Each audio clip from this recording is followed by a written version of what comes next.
It's recording. Good evening, potential bartenders at home. I'm Joy. I'm going to be teaching you the basic mechanics of a bar today. And so we're going to start with glassware because there's a lot of different parts and pieces to making a bar work and things that you need to have an appropriate at-home bar. Most people drink wine with food because it's delicious. So I'm going to tell you about the glassware.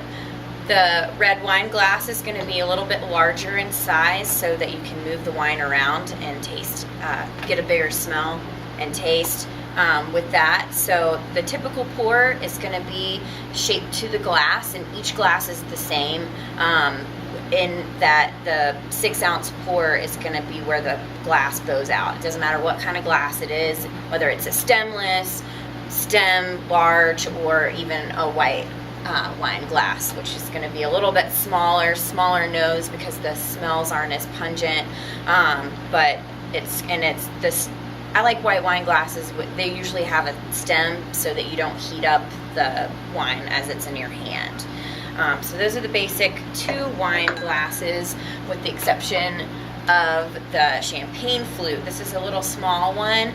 They come in a lot of different sizes as well, but they're always going to have a stem because it should be cold, and that way they're going to be a little bit longer in size as well, so that you can watch the bubbles, because that's awesome. So as far as beer goes, bottle beer is going to come to you probably in a 12-ounce bottle. Beer glasses and mugs are usually 16 ounces, which is a pint. It's an average beer glass. You'll find it pretty much any bar. Most restaurants and Macy's will carry pint glasses for beer. They work well frozen and are delicious for serving beer. So as far as cocktails go, the basic cocktail is going to be served in a rocks glass. Sometimes they'll be in a highball glass as well, which is going to be a little narrower and taller, but the rocks glass is pretty standard for as far as popularity these days with at-home use and also in the industry. So this is your standard rocks glass. The shot glass is sometimes a little bit smaller than that. This is a snifter, or could be used as a snifter, but your basic shot is going to come in a glass of some nature similar to this. They come in a lot of different varieties. Also, the martini glass. This is a stemless martini glass, which is nice because they frequently break this because you put the stem down and the top is heavy, so it falls off. These don't do that. However, I have issue with these sometimes because a martini should be very cold, and because your hand is all over this glass, it warms up faster than as if it had a stem. So there are pros and cons to having the stemless and not.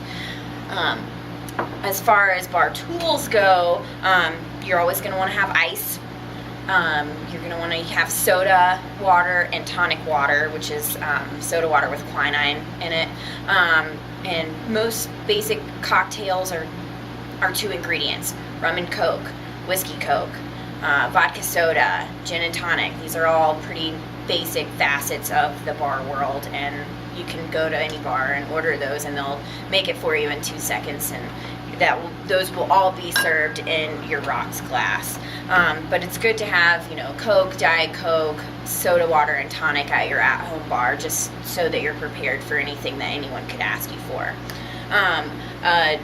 A liquor cocktail is typically going to be served with 2 ounces of liquor. You don't want to do too much because then you just taste booze and it's really not delicious, and your guests will become intoxicated too fast.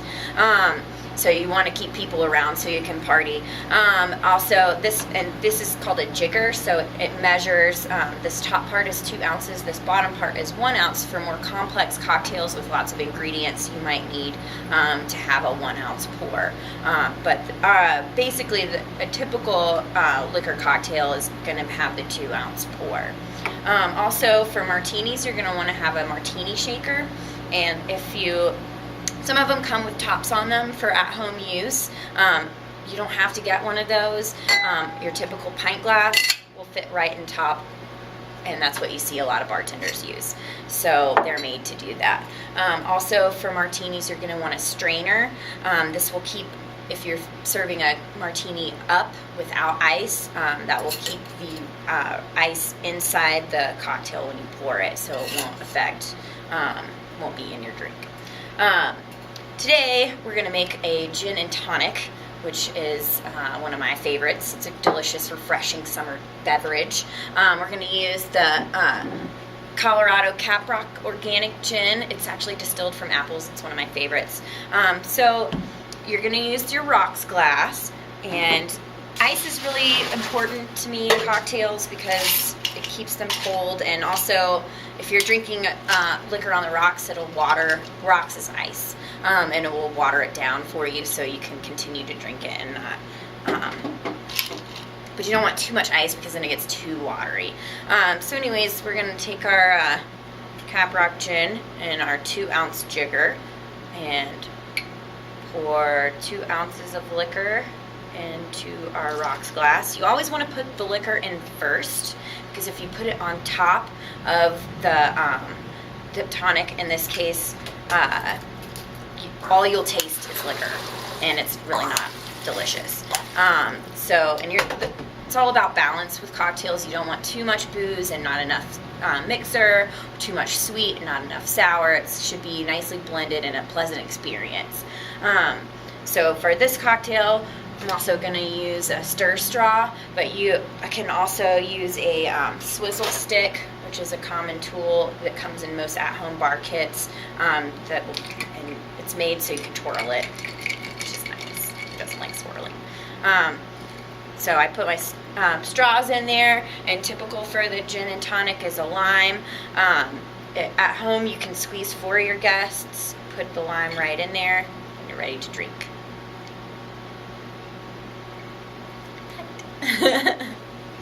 Do I say